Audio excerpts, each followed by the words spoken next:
And if Pascal doesn't join, I'll reach out to him after I bring Mike on just to make sure that did he accept the I think so. We have about 11 people in the waiting room. I don't see him yet. Oh, there he is. Let's let him in. Great.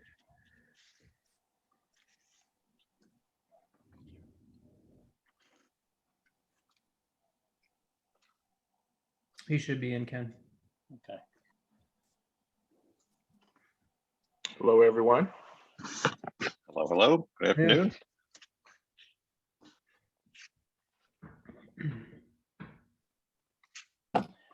Okay.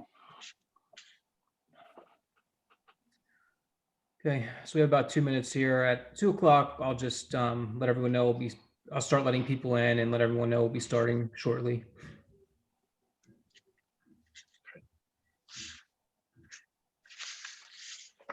So has everybody gone back to, will everybody be in person in all of your programs in the fall? Pascal, won't be fully in person, or? I'd say about 75% or so. Yeah. And so 25% that was in person won't be in person anymore, or will?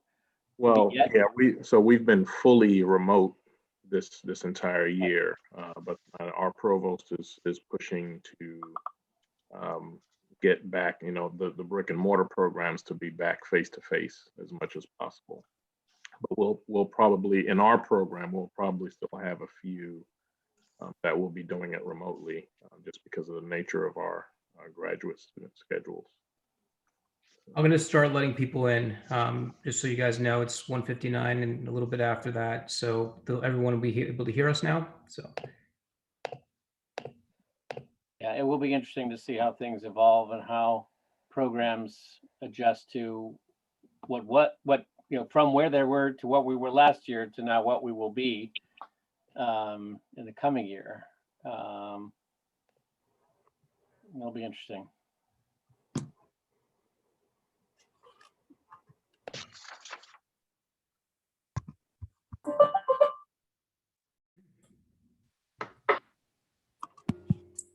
Tom? Hi, dude. Oh, hi. How you doing, Ken? All right. How are you? Good. Saw David pop up on the screen. That's why I said Good to see you, Tom. you too. How you doing? Good.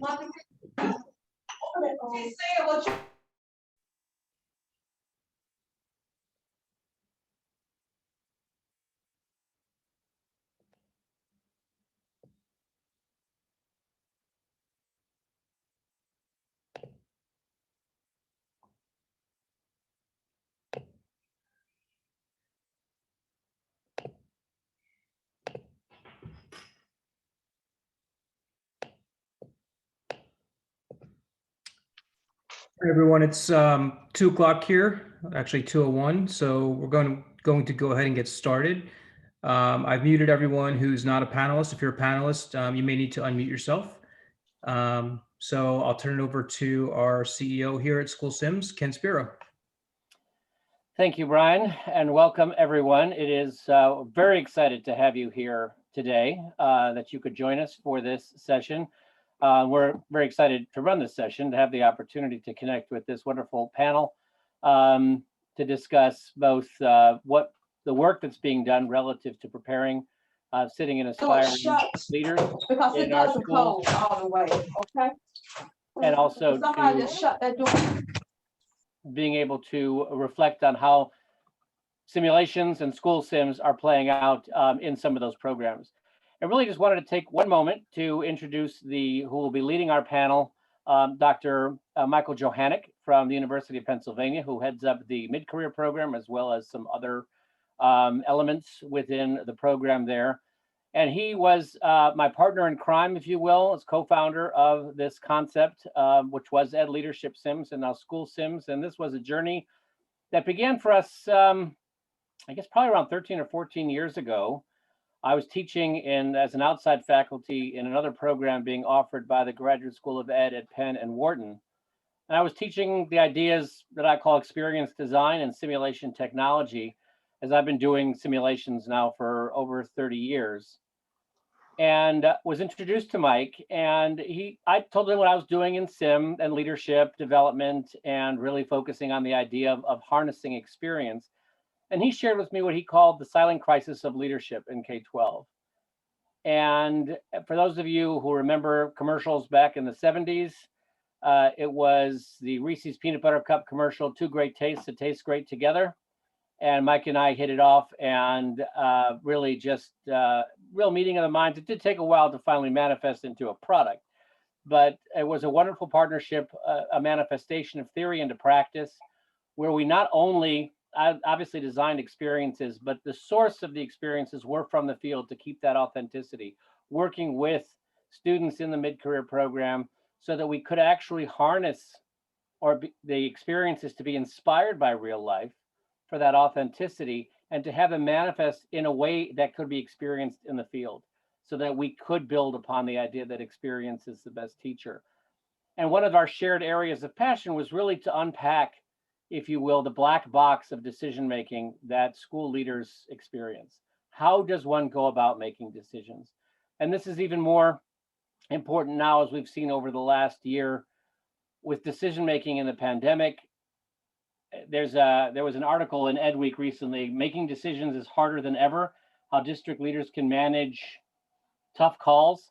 And it highlighted a methodology that was developed in 2014 called VUCA, V-U-C-A, which stands for volatility, uncertainty, complexity, and ambiguity, which if that doesn't describe the current state of schools, I don't know what does, right? How do we prepare leaders to actually deal with, and you can look at the definitions for those four elements, but that's what's at play.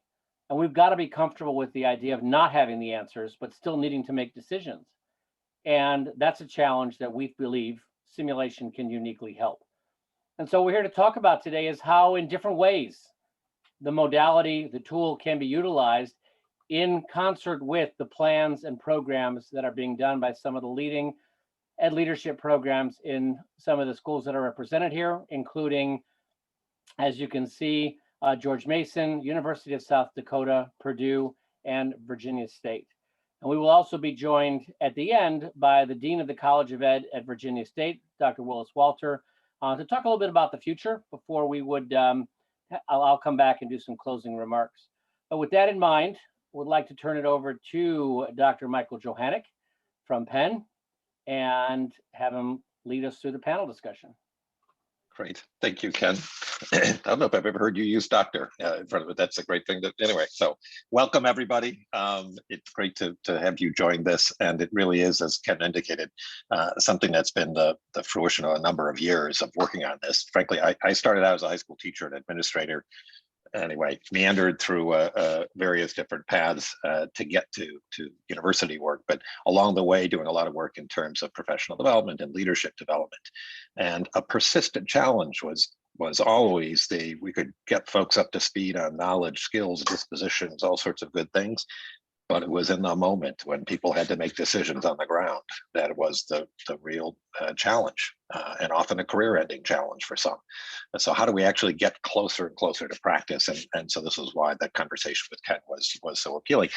The other, frankly, is I think we are in a moment with this. This is why we started this leadership SIMS program and something called the Judgment Project, which we're just getting underway, which how do we actually directly cultivate that kind of ability to make judgment calls? And I think that's sort of what we aim toward, but how much do we know about that black box of decision making that goes on?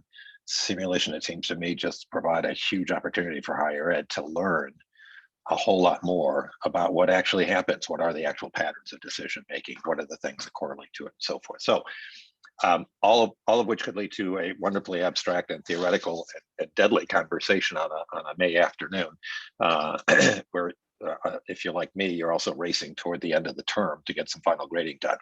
So let me tell you, I'm very, very pleased, though, that we have a wonderful set of panelists who I want to turn to in just a moment. Dr. Marshall Maureen Marshall from George Mason, Dr. David DeJong from University of South Dakota. And congrats on your president-elect status for the International Council of Professors of Educational Leadership. Dr. Alice Johnson from Purdue University, home of the Boilermakers, I believe still, and Dr. Pascal Barreau from Virginia State University. So we're very pleased to have your expertise here. And I'd like to start out with the first question, if you can, if there's anything else you want to introduce about yourself, but also if you could just tell us a little bit about how do you use these simulations? How does this fit into what your programs are about, we're trying to do? And then we'll turn from there to what we're learning about it. But if you could just give us an idea of how do these things actually operate for you? So Dr. Marshall, can we start with you? Yeah, thanks, Mike. Maureen Marshall here from George Mason University. I'm an assistant professor in the program, former elementary school principal. And we've come to the simulations just within the past year, attending a seminar similar to this, hearing the stories of the panelists.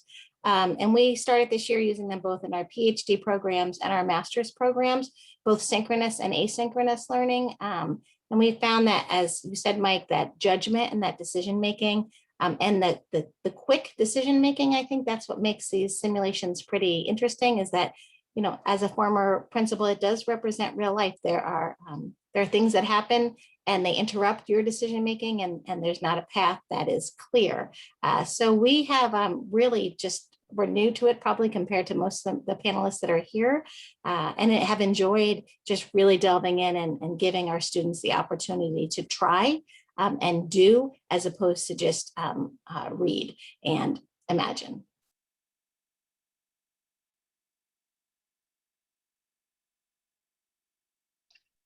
Wonderful, thank you. And Dr. Johnson, please. Sure. Hi, everybody. It's a pleasure to be here. I am an assistant clinical professor with Purdue University in our Ed Leadership Department. And when I first learned about the simulations at the UCEA conference, actually, I was quite intrigued, primarily because I was grappling with CAPE standards and NELP standards and the CAPE requirements, and trying to find an alternative way to bring about a rich kind of key assessment. So those of you in higher ed likely know what I'm talking about. But, you know, trying to replace the case study idea as we're trying to prepare our principals and our superintendents. So we have a master's degree program and a PhD program for our superintendents, both that coincide with the licensure program here in Indiana. So the content that we learn about in our classes is so very different from the educational leadership skills that we're actually trying to develop. So whenever I was introduced to the school sims, I thought, how could we creatively use the simulations?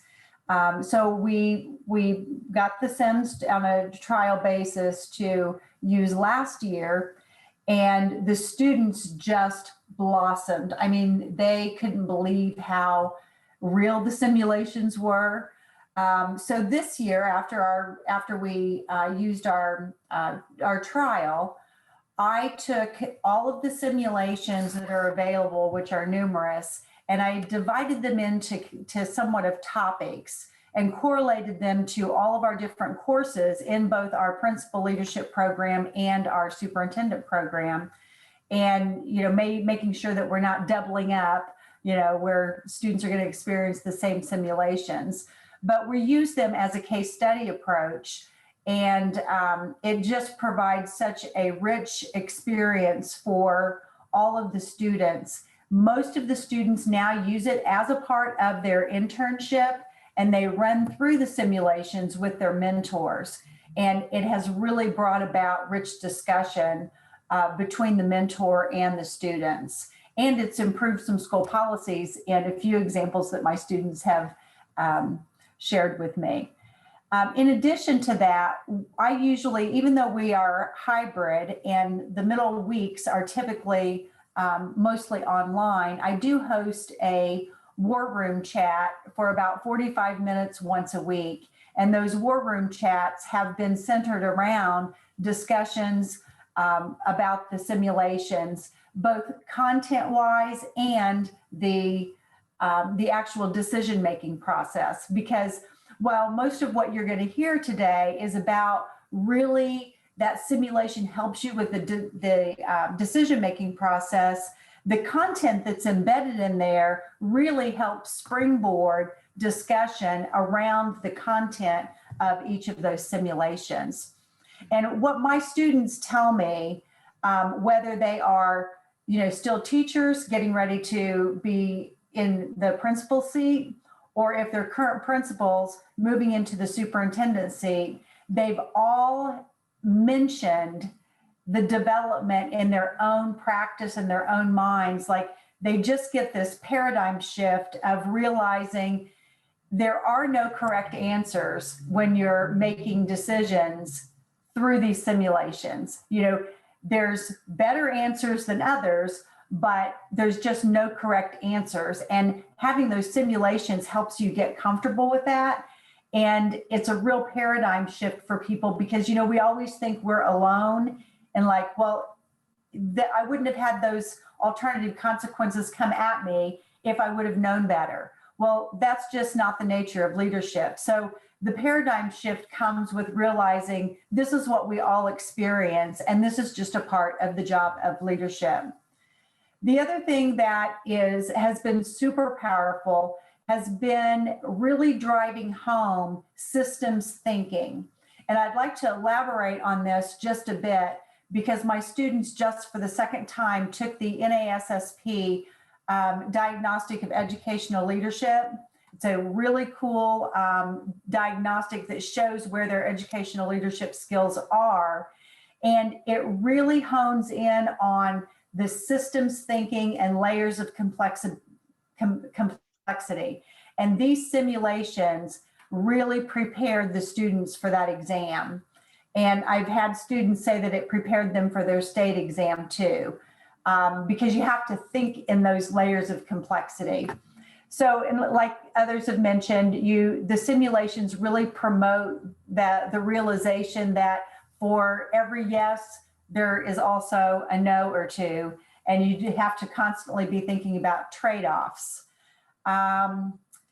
Then on one of the simulations in particular, I think it's one of the safety ones where a student has passed away. That simulation really was something that my students they got to realize whether their gut reactions when they make immediate decisions, if they're making decisions based upon fear or anxiety. So it really helped them get to what that real emotional core bias is inside of them. As they're making decisions, like what's your gut reaction? And everybody's gut reaction might be a little bit different. So that simulation helped expose that to the students, and they found that to be very valuable. So I'll stop there. Thank you. Fantastic.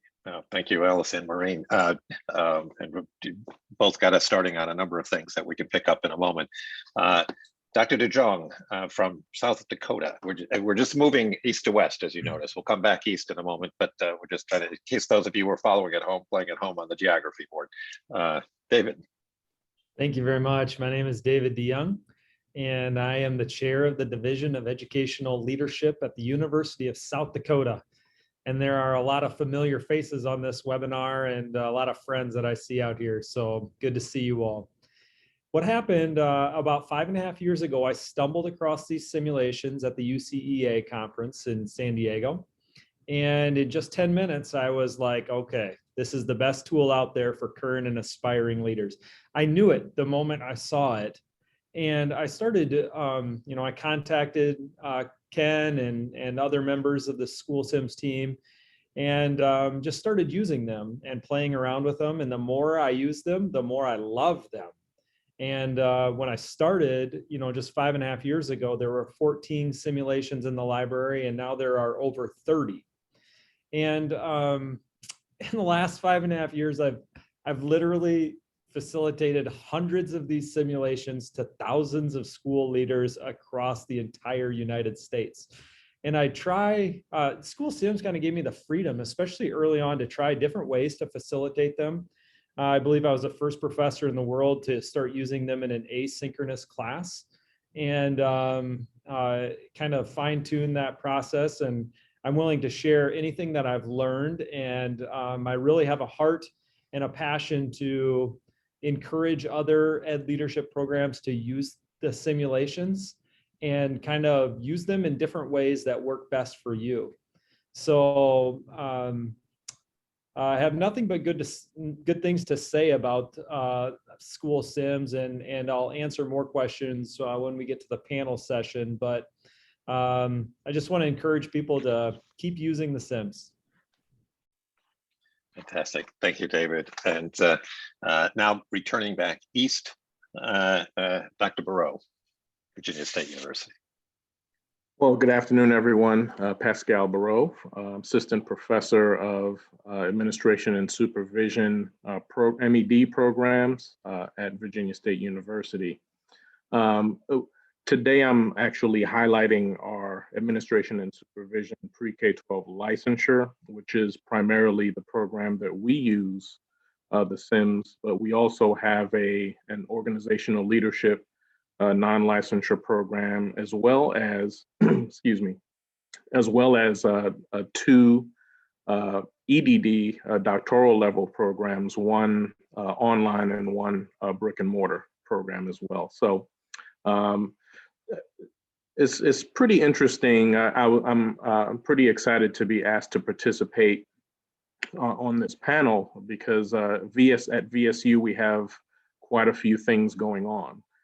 It's been a pretty exciting year, full of firsts for us.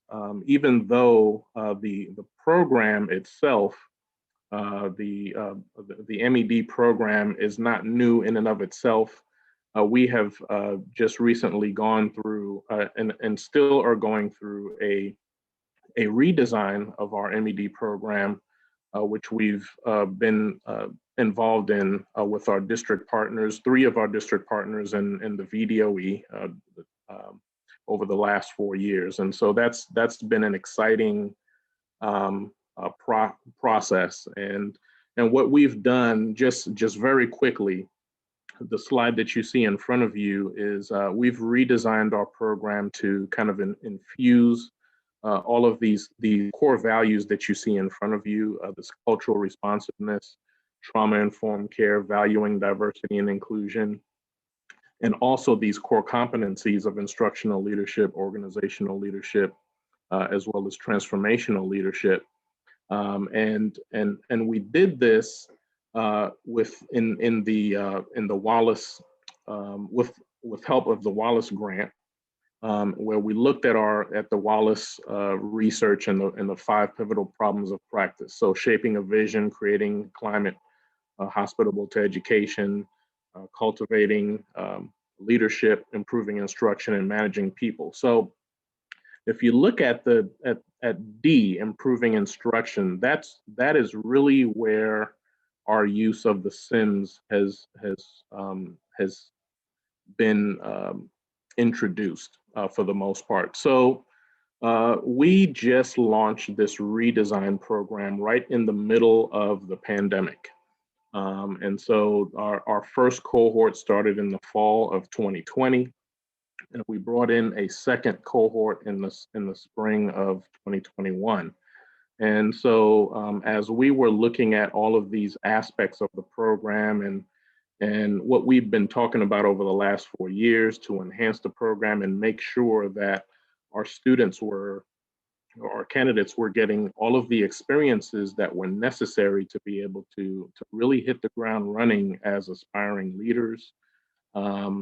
We were challenged with this pandemic, and we were saying to ourselves, okay, now we're going to be remote. And so how are we going to really successfully launch this program in the midst of this pandemic? Well, to assist with that, I would say, going back to what my fellow panelists said as well, I have nothing good to say. I have everything good to say about the Sims. How it's really helped us is to really enhance our experiential component while we've launched our program. And so we launched our program in a remote hybrid format, even though we are a brick and mortar program. So that was pretty interesting. And so in using the simulations, what we've done is we've aligned the simulations to each of the courses. And so we try to go through at least 1 or 2 simulations in each course. We relate them to the course content. But again, as I said before, it enhances our experiential component.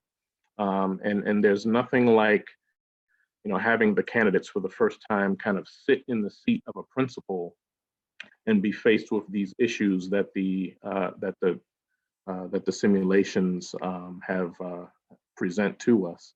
And so so far what I have done as an instructor and what some of our other instructors are beginning to grab onto now is I've used the simulations to conduct synchronous group simulations with my candidates. And so I kind of set the stage and I let them know, I'm not here to be your person who's going to give you the answers.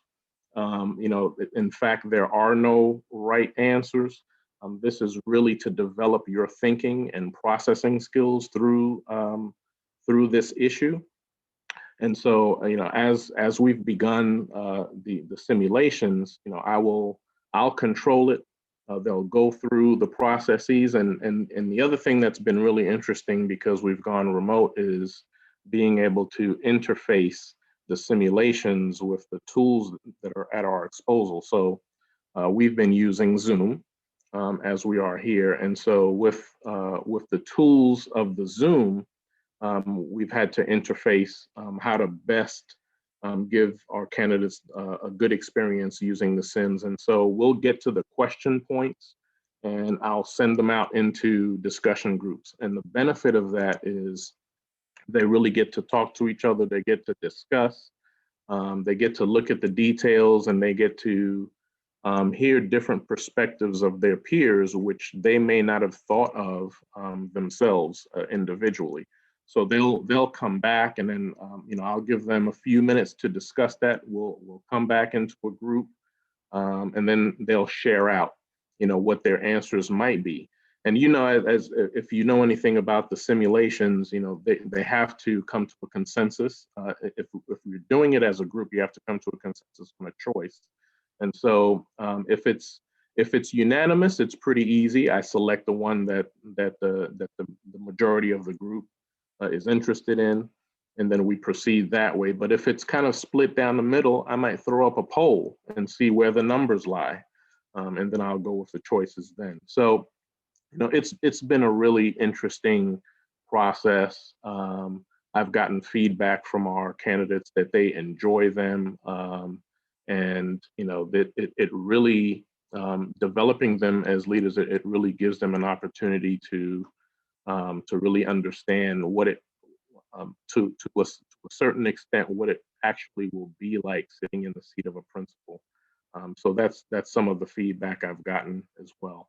And so I'll just stop there. I'm happy to answer any questions, but it's been a great first year using the simulations, and I've enjoyed using it as an instructor in the program. Wonderful. Thank you, Pascal. Thank you very much. And thank you all. And everyone, please feel free to drop questions in the chat that you have for any of us, for any of the panelists and others. I want to turn to our panelists with a slightly different question, but to really ask about what it is that you've been learning.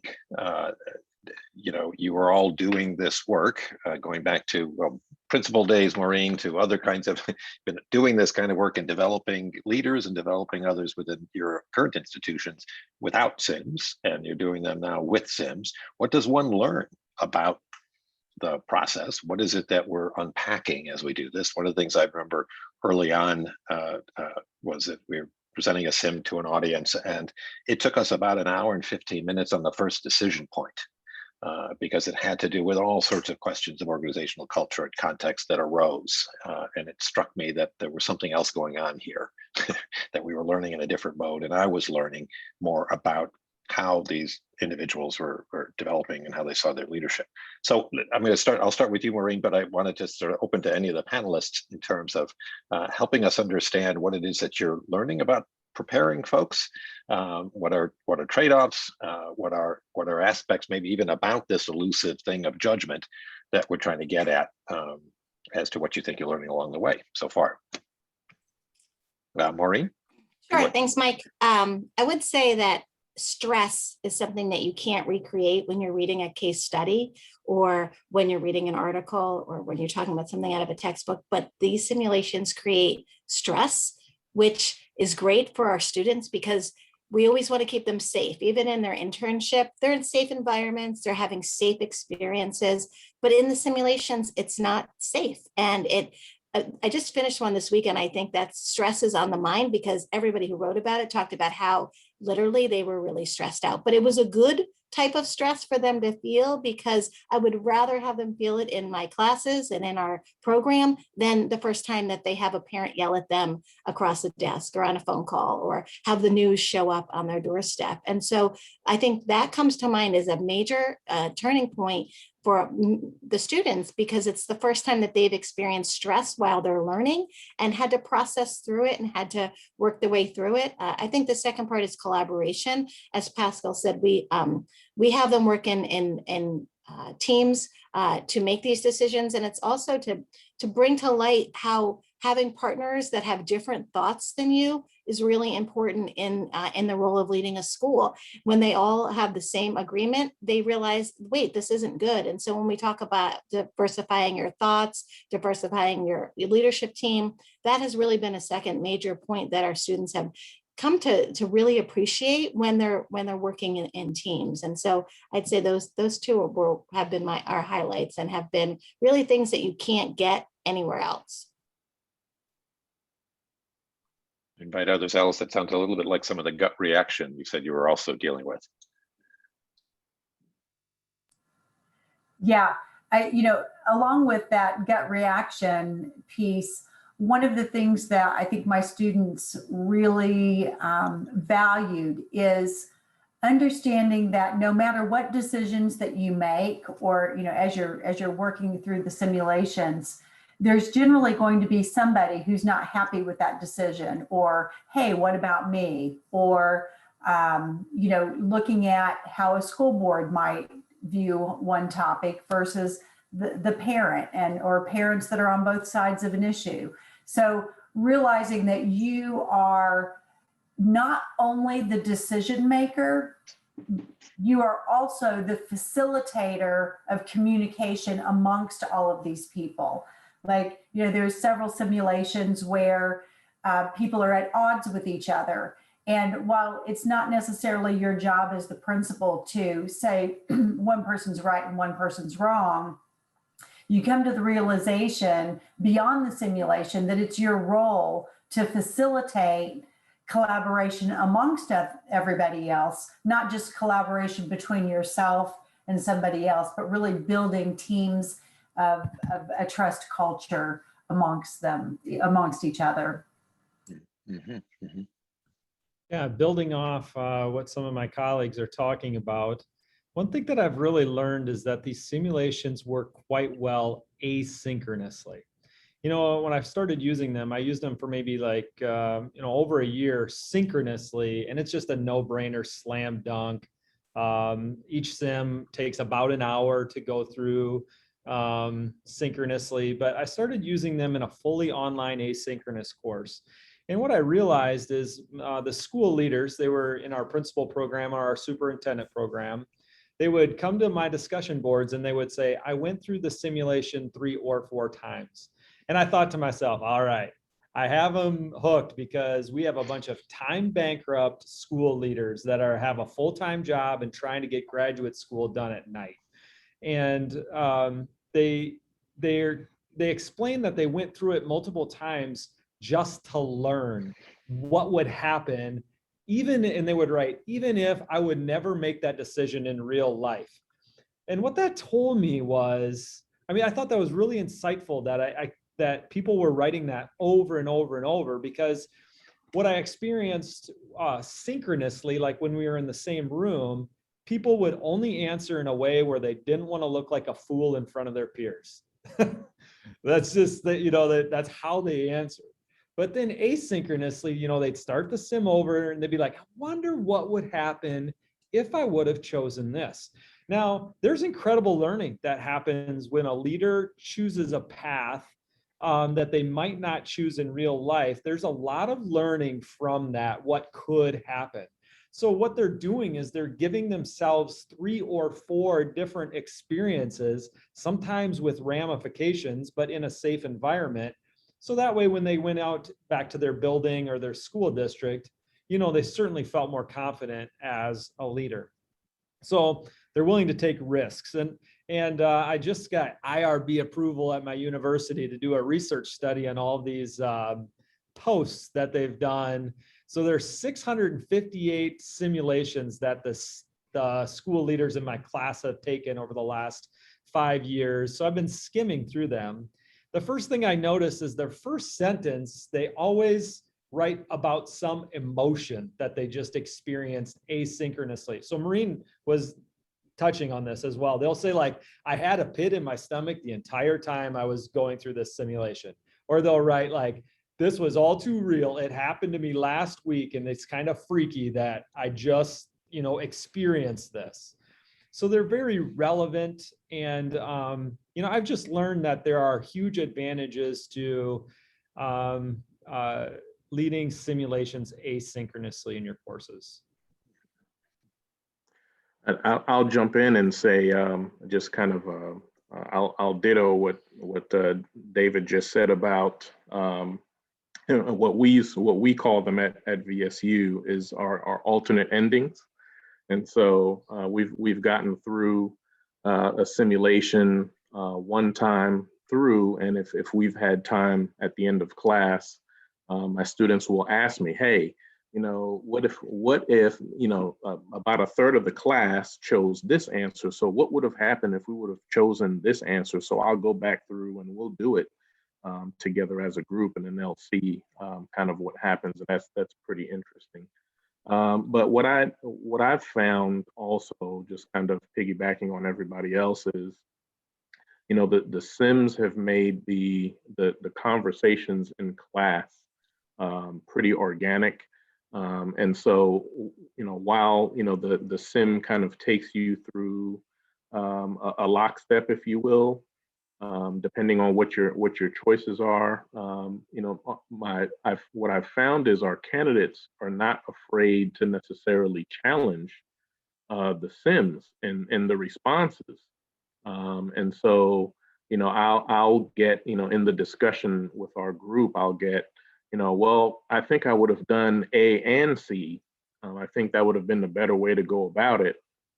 And then, so the discussion will take turns, and we'll talk about possibilities. And I try not to, I do my best not to interject myself, because I really want the conversation to come from them. And I'll just sit back and listen and nod and see how they do with that discussion. So the discussion really becomes pretty organic for the class discussion.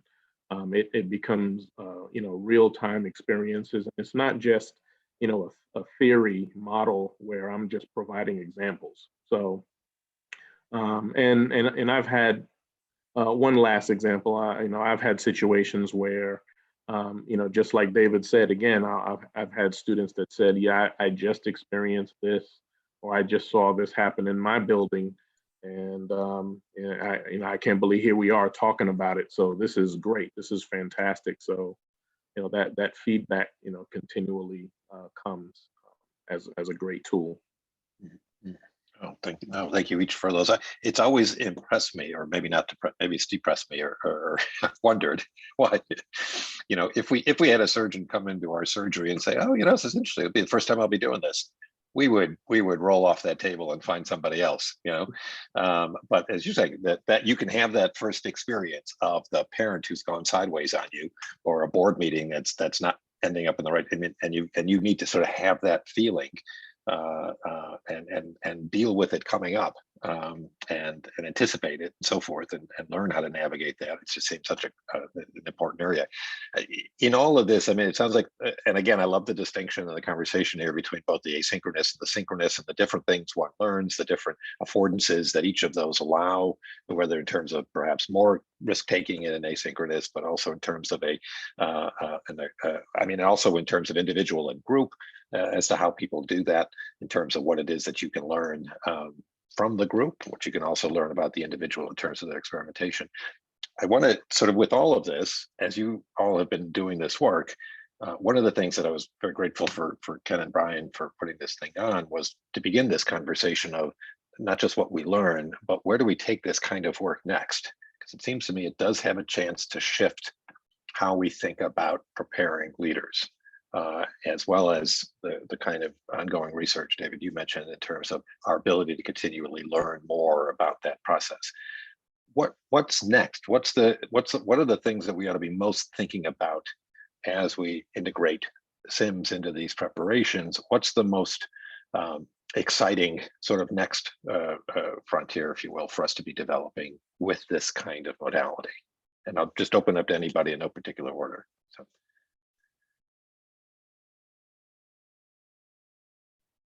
I'll start.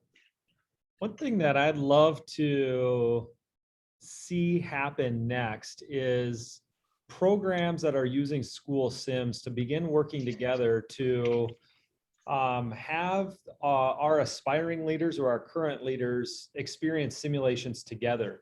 And here's why I say that. What I've realized is when each simulation begins with 3 to 5 minutes of context, and then you have a decision point. And at that decision point, when the facilitator, we make people commit to their answer, and then we either send them to Zoom breakout rooms, or if we're face-to-face, they turn to the one person next to them or the small group of people. The more diverse groups we can create, the better and richer and deeper the conversations will be. Simulations have this uncanny ability to create these holding spaces where leaders talk about why they made the decisions that they made. So if I'm working with, Virginia Tech, and, my school leaders in South Dakota would very much benefit from leaders in Virginia or Townsend or Oakland, or where places other than South Dakota is what I'm saying. Because lovely as it is. Yes, it is. So I think the more people we can connect around the United States and around the world, the more diverse viewpoints and learning from each other, I think we can create something special. I'd love to see that in the future.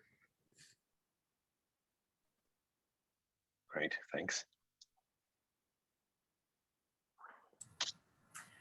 Well, one thing I'm considering doing, and I think that it could be quite interesting, is I'm currently helping a local school with their superintendent search. And as part of the criteria of the interview process, I'm thinking I'm actually going to have the candidates work through one of the simulations.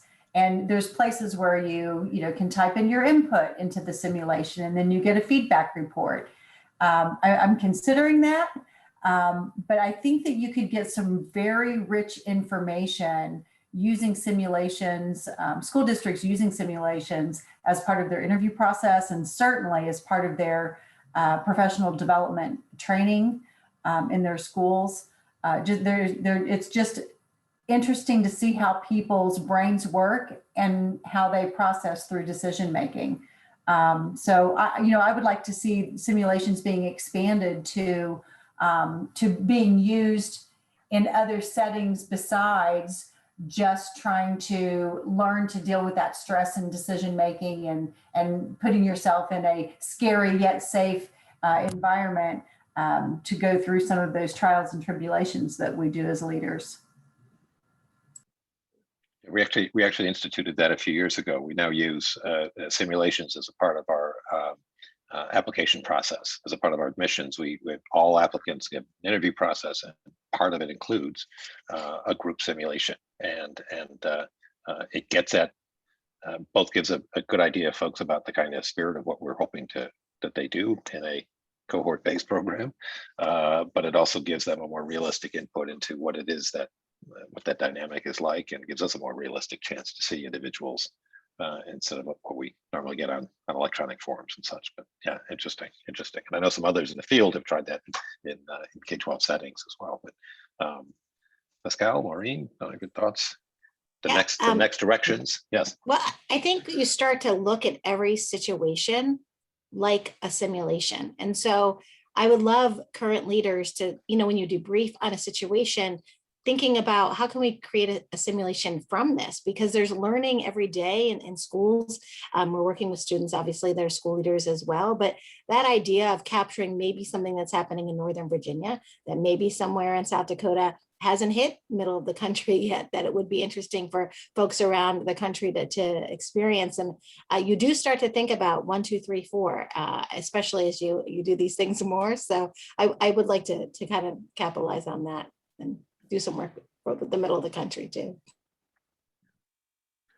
As a newly launched redesigned program, excuse me, I think that we've been able to use them in the classes, and once again I'll point to launching our program during the pandemic, which limited a lot of things. But I know one of the things that we had talked about or had designed or were in the plans to do was to include the Sims in our onboarding process. So as we selected candidates for our programs, we would include some onboarding activities where we would actually create a baseline assessment for our candidates to start to design some individualized plans for development for our candidates. And so we're looking at using it in that fashion.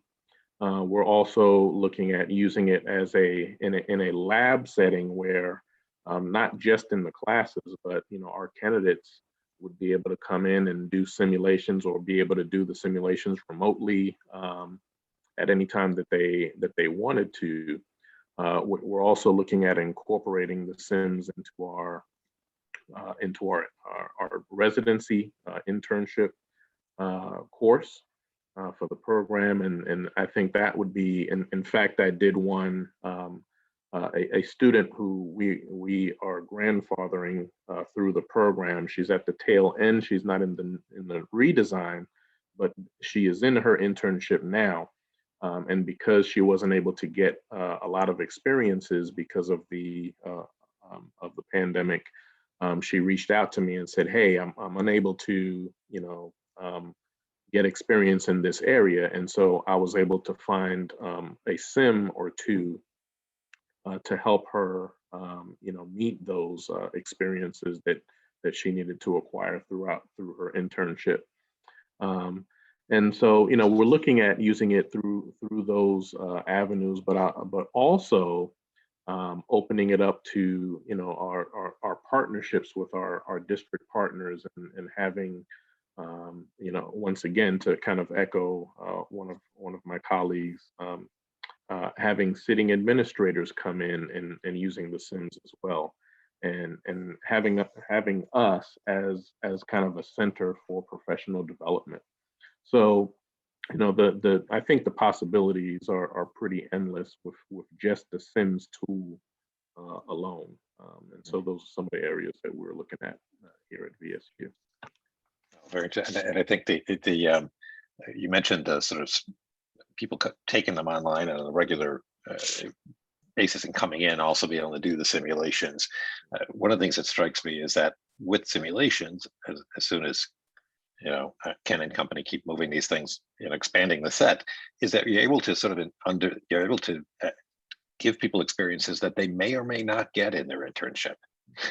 So this is something that was interesting. Nursing has done some interesting work over the last few years to try to experiment with, could they replace, because it's been hard to place nurses, there's shortage of placements for a lot of nursing candidates. And so they've been experimenting with how much they could simulate. And one of the advantages that they cite in their research is that you can assure that everybody coming through that has had that experience, whether or not they would have in the hospital that they went to get their practicum experience. And to think about that as a field. The other is on cross-site, I have to mention, is that we've also been doing these internationally. And we have a set of sims that we've done in Spanish and done in different countries in Latin America. And first of all, it's fascinating to see how common some of these challenges are underneath it all, but to also see how that services in terms of that cross site collaboration that we've been able to have around multiple countries that can be involved in it as well. So just to, some thoughts there. And also you mentioned about the novice and the going out to folks who are current sitting principals. Actually have an advisee who's a doc student here who is going to be looking at that novice versus expert and have them both do the sims and start to see what kind of patterns we can understand to try to take some initial cuts at what is it, if you're experienced, do you make these decisions differently? And if so, why? And how do we understand that? And how might we develop that in some intentional way? Anyway, I see that the clock ticking along here, but I want to see if there's any other thoughts from the panelists about this before I turn to see if Dean Walter can help us. Dean Walter can help us pull these thoughts together in some way. But any other thoughts from the panelists first, please?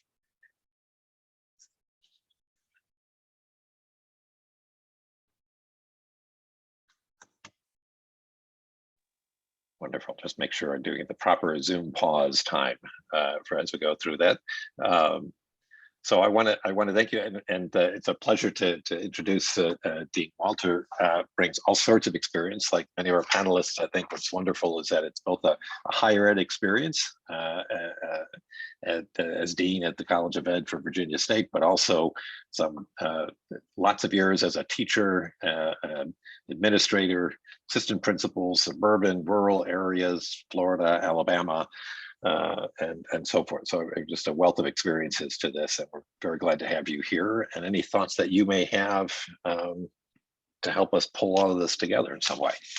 Well, I think your panelists have really covered it all, from how they're using, from David and Allison, especially, and Dr. Marshall. It seemed like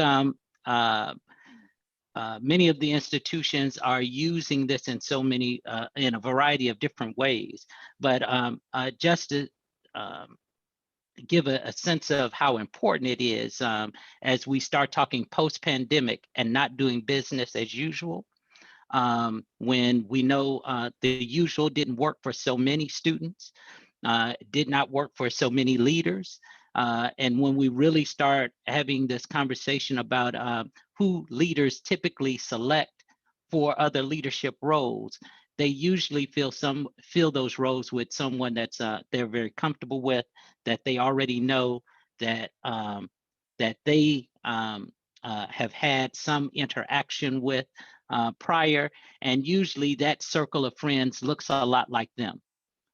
Comes from familiar background as they do. And so as a minority serving institution, we really have to stretch people's comfort zones. We really have to do a good job of making sure that our surrounding school divisions don't become as focused and look at just those that are in their immediate surroundings, but how we can grow the input that they value and grow the number of people that they come in contact with. And so I say all of that to say that for our aspiring leaders, it's about us making sure that they're making more equitable decisions. And I think with the simulations, with especially with the PESEL standards, we're able to grow those aspiring leaders in a competent and caring way. Whereas, as Dr. Barreau stated earlier, we're not telling them the answers. We're doing it more in a Montessori kind of way, in which we are really allowing that to emerge from the candidates. Whereas we're not slapping their hands and telling them they're wrong. As coaches, we become better leaders because of this kind of process, and making sure that those that are coaching up the leaders of tomorrow are giving them thought for the future as opposed to telling them the answer. And so from the aspiring leaders, I think it simulations broadens their horizons and gives them opportunity to be more equitable decision makers. And from the leaders that are working with these individuals, it gives them a comfortable place, a place in which we can have those crucial conversations without necessarily having the impact that those decisions would have on some of our minority communities. And so for those reasons, I really like the simulations and really value how we're using them on campus. But when we start talking about next steps, going back to, I think, David's point earlier, we really have to collaborate a lot more with our K through 12 partners. Whereas they find that the research and the information that we are providing them through these simulations and working with them on gives an opportunity for their input, as well as not telling them they're wrong based on their input. I think it also gives us some opportunities whereas we can do some professional development together with those aspiring leaders and those leaders that are transitioning to retirement, whereas they are all growing at a faster rate and are able to use their experience in a meaningful way. And so I would close by just simply saying that I think what these simulations allow us to do, and what I'm looking forward to doing in the future, is making sure that these leaders know one another, know themselves first, right? Because I don't think we spend enough time talking to educators who are impacting not only the young people of the future, but also impacting those that are coming in contact with those young people. That we're not spending enough time getting them to know who they are. And the simulations do a good job of that, as well as experiencing trauma from a less traumatic stance. I think the simulations do a fantastic job of doing that because we do need to be more inclusive in our trauma-informed care. And then third, being culturally responsive and making sure that we're making culturally responsive decisions, of which the simulations allow us the freedom and opportunity to do that without feeling that we are being judged and or can be seen as so critical. And so for all of that, I think it brings forth the kind of transformative leadership that we need post-pandemic. Because if we go back into the schools and do professional development with our leaders, or work with our leaders in the same way that we did prior to this pandemic, then we really haven't learned as much as we could have, and we really are not exposing the candidates in the vast enough way in order for them to grow at the kind of rate we really need them to make the kind of decisions they're going to have to make. Because this will not be the last pandemic. This will not be the last issue in which we deal with in schools. If anything, this has shown us that we need to be prepared for anything, and that we need to be better prepared for what comes next. Fantastic, that's very helpful. Self-knowledge, experiencing trauma in less traumatic ways, and cultivating culturally responsive leadership. It seems to me those are just such three critical areas. And I want to just mention on something that you identified as well, this really was as an overall effort to come full circle with sort of the initial conversations that Ken and I had on this, was about capturing that experience. You talked about the kind of experience that often retires or moves on out the door, and the kind of experience that we can tap from practitioners in terms of that partnership between higher ed and K-12, such that the SIMs actually are generated out of that kind of deep well of experience that we're tapping into in a way that's scalable.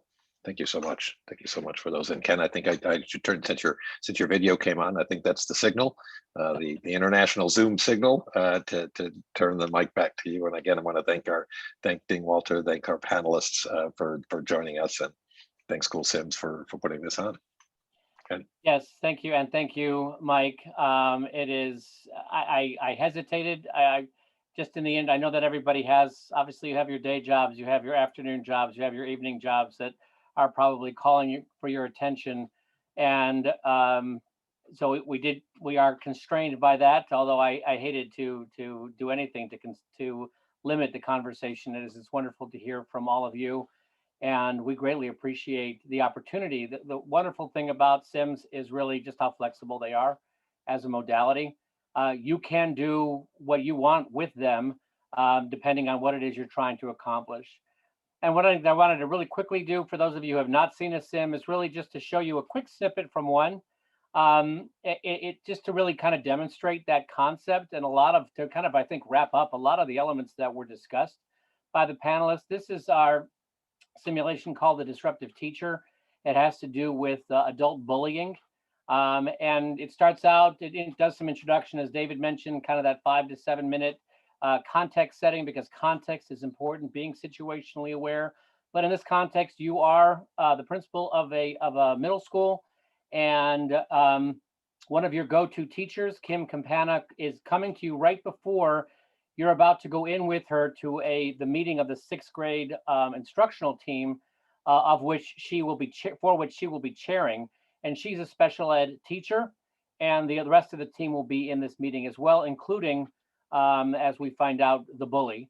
And this is how the sim, after that context, the next scene is Kim coming to you as the principal in the building to share with you. So, Brian.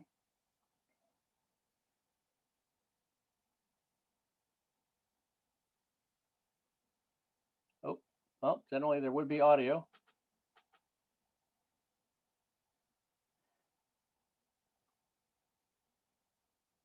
Brian, the audio is not coming through. Her favorites, but with some kids, she has such an attitude. She's sarcastic and she calls them lazy, and she's making some of them really shut down. I do all I can to build the kids up. We're supposed to be teaming in our classroom. She's making that impossibly hard. On top of that, she's just so rude to some kids and to me. So we're not going to drill down into this, although Brian, you can show the next screen where we show the choices.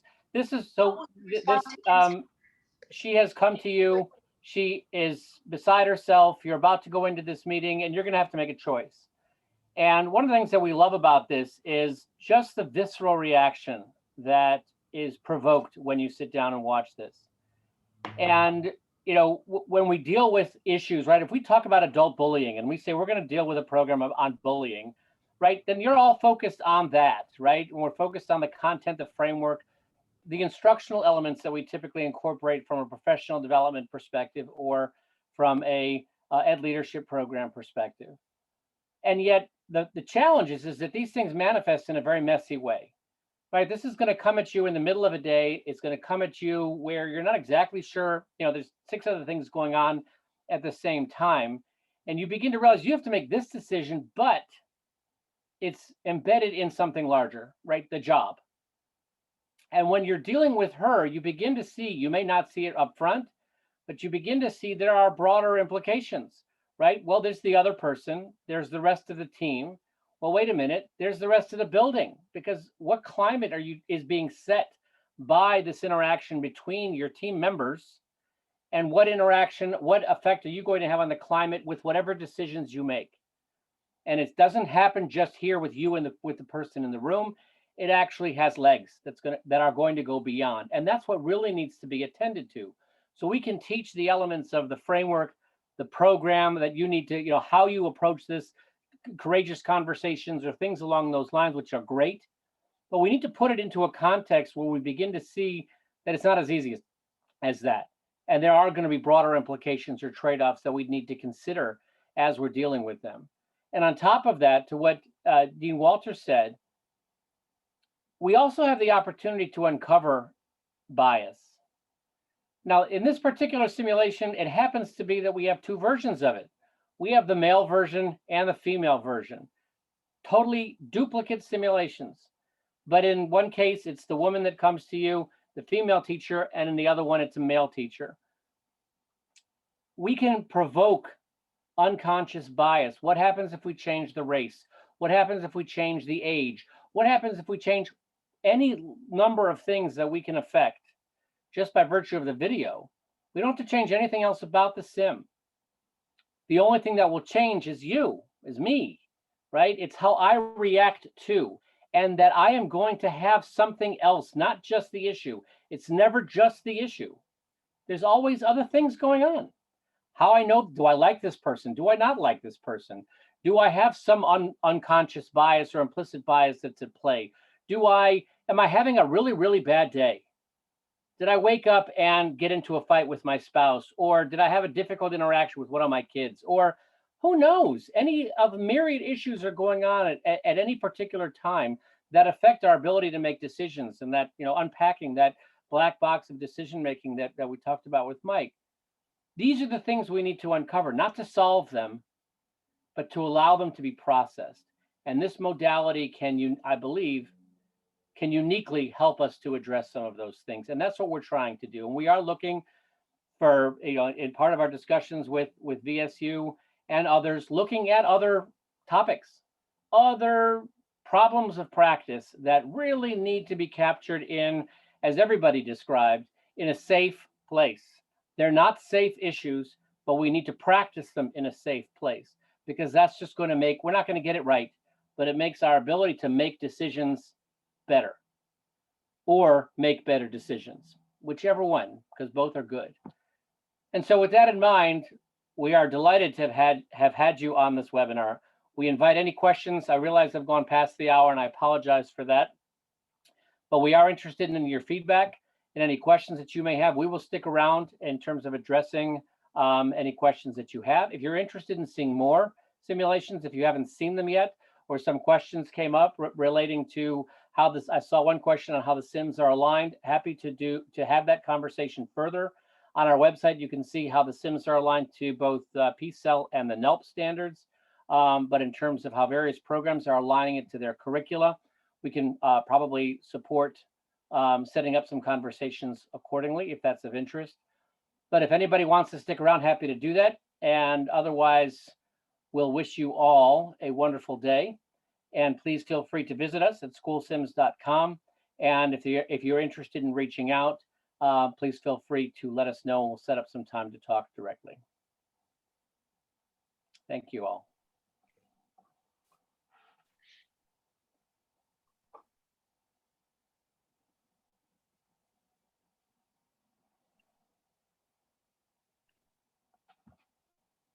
Well, panelists, thank you all very much. Thank you for your time. Thank you for it's nice to have people join me down in my rabbit hole. It was getting very lonely down here.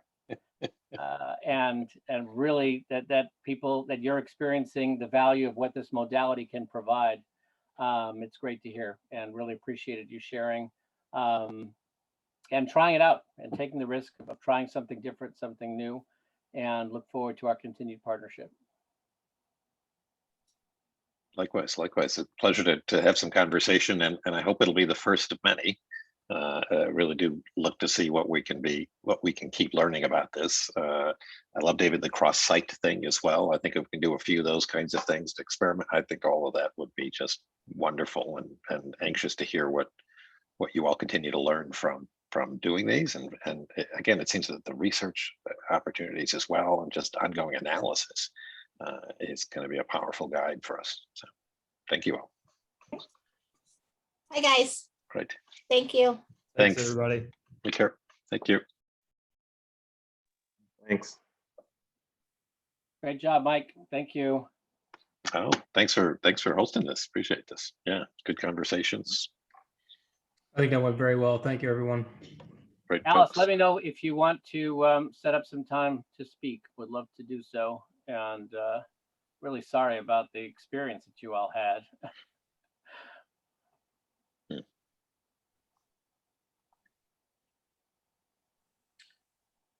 All right, I'm going to go ahead and end the session. And Alice was trying to speak. She's on. Can you unmute her? I can't. I can ask her to unmute. Oh, Alice, I think you can unmute. Did you try? It's not letting you. All right, we'll talk. Okay, she's frozen. Okay. All right. Thanks, everyone. I'll get this. See you all. This is done Take care. Okay. Have a good rest of the day. Take care.